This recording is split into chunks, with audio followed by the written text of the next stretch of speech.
Hello, friends, and welcome to Sleep Tight Stories. After Red's visit with the AID, she and her mom talked about what happened, and Red could see her mom's frustration. Red went to her room and had lots of questions about why they had to move anyways. She decides maybe she needs to do some looking into things after she has a sleep. Let's see what she is up to. The Transfer Student, Part 4. A good night's sleep can change your perspective on anything. Red thought of how her mother would often say this as she woke up before her alarm and before her mother started calling up the stairs, telling her to come for breakfast. I guess my mother was right, she thought, as she bounced out of bed to race to the bathroom before Blue got in there. He sprays water everywhere and always leaves a mess wherever he goes, and Red didn't like wading through it all. After washing and brushing her teeth, Red got dressed in her favorite unicorn t-shirt, leopard print pants, and zebra-striped sneakers. Good, she thought. I look ready to start this new school experience all over again. This time, I am going to approach the day with a positive attitude. Red had a great sleep, but it was full of dreams that changed the way she thought of attending this new school and the move to this new town, new country, and new planet. She was back on Mars with her friends, laying down in the outer rings, staring at the stars and talking, as they often did. They always dreamed of leaving the planet to explore other places, no matter how improbable that might be. Most of her friends would never get the chance to leave. Red didn't remember the exact conversation. Isn't it terrible how the tiny details contained in dreams slip away after you wake up? But she remembered her friends telling her that if she got the chance to leave, she should take it and make the best of it. That someday, somehow, they would reconnect again. It was this thought that propelled her down the stairs and into the kitchen, just as her mother said, "Red, it's Morning, Mom," Red said with a smirk. "Why, Red, you are up so early this morning and you look so refreshed. Did you have a good sleep?" "Yeah, it was great. What's for breakfast? I'm almost as hungry as Blue is every waking moment," said Red. "This morning we have the usual waffles and syrup, cocoa and juice. I added a dash of cinnamon to the waffles," her mother replied. Red didn't know what cinnamon was, but considering how hungry she felt, as long as it didn't taste like sardines, she would eat it. Sardines tasted so fishy. "It's another beautiful day outside," her mother said. "The sun is still shining, the grass is still green, and the trees are still changing color," she said as she danced around the kitchen, listening to some golden oldie playlist. "So, other than a good night's sleep, what has got you in such a pippy mood this AM?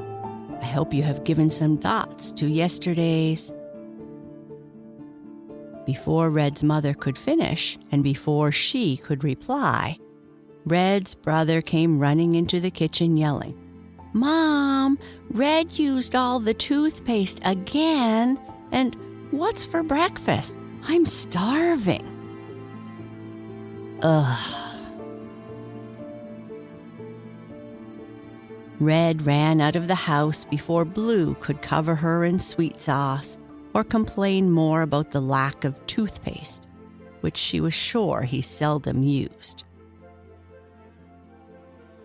She got to the bus stop just in time, and as her house was the last one on the route, the only available seat on the bus was again at the very back.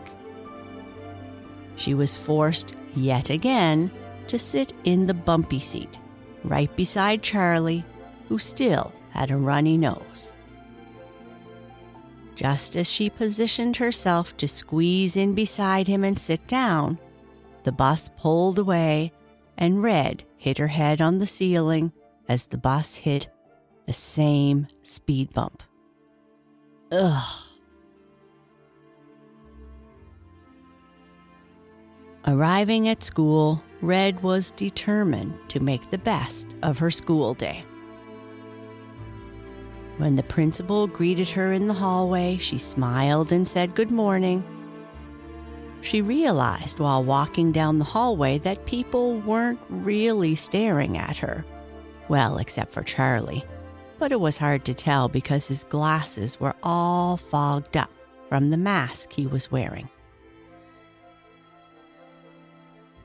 She took her seat in homeroom and listened as best she could to the morning announcements.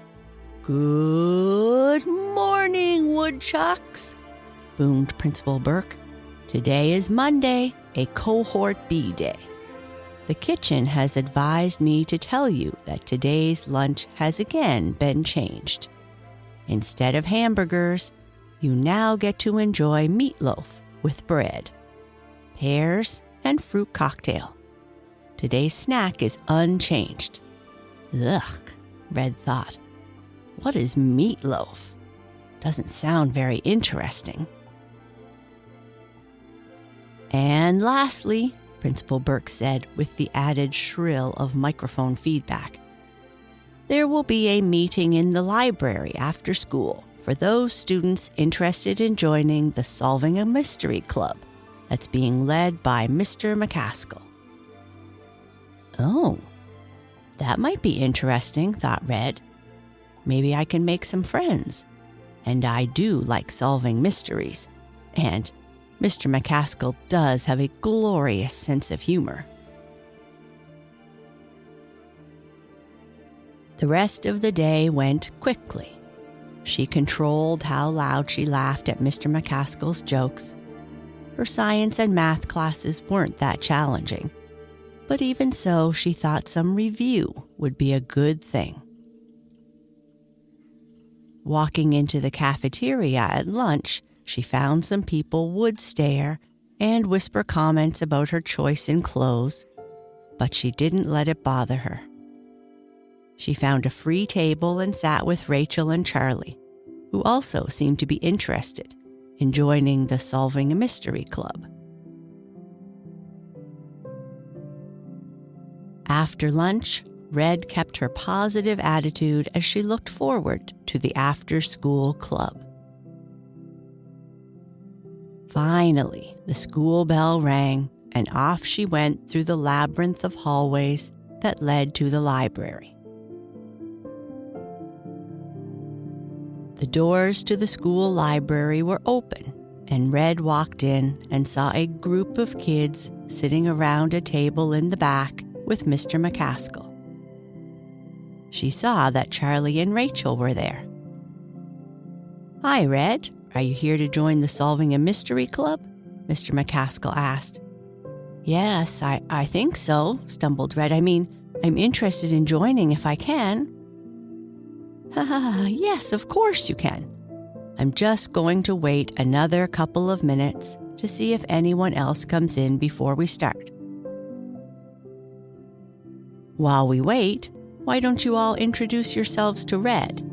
You've all been taking classes together for a while now, but Red is a new addition to our Maplewood family." "Hi, Red," said Rachel, peering up from her book at Mr. McCaskill. We are in homeroom together and have had lunch in the cafeteria," she added. Preceded by a great big sneeze, Charlie wheezed out, "Hi, Red, my name is Charlie, and in case you forgot, you always sit beside me on the bus to school, and we had lunch together in the cafeteria." How could I forget? I still have the bump on my head, and I'm sure I can feel a cold coming on, Red thought. Next to introduce herself was a girl with impossibly red hair and a face full of freckles. Red immediately liked her. "Hi, my name is Alexa, but you can call me Lex. I don't think we take any classes together." "Hi, Red, my name is Kurt. Let me know if you need anyone to show you around the weight room out back of the gym. That's where I spend most of my time." "Thank you," said Red, who was amazed at just how strong Kurt looked. Her arms looked larger than Red's legs, she thought. "All right then, it looks like no one else is coming this afternoon. If you know anyone else who might be interested, please invite them to come along. The more the merrier. Many hands make light work," said Mr. McCaskill. "Today, I don't have anything in the way of activities for us to do. My hope today was to see who might be interested in joining our little group. And instead of talking about our goals or what exactly we will be doing, I thought I would first give you your first assignment. Now, Alexa, I don't want to see that eye roll or hear you sighing, Kurt. This isn't homework. I just want to give you time so you can decide what we do together," continued Mr. McCaskill. "So, what I would like you to do before we meet again next Monday is think of a mystery you would like to solve, or something you would like to investigate, and bring that idea with you next time. We can then decide as a group which idea we would like to start with, and I can help you with your research." "Any kind of mystery?" Rachel asked. "The only restriction is that it can't be too big. We aren't going to be able to unlock the mysteries of the cosmos."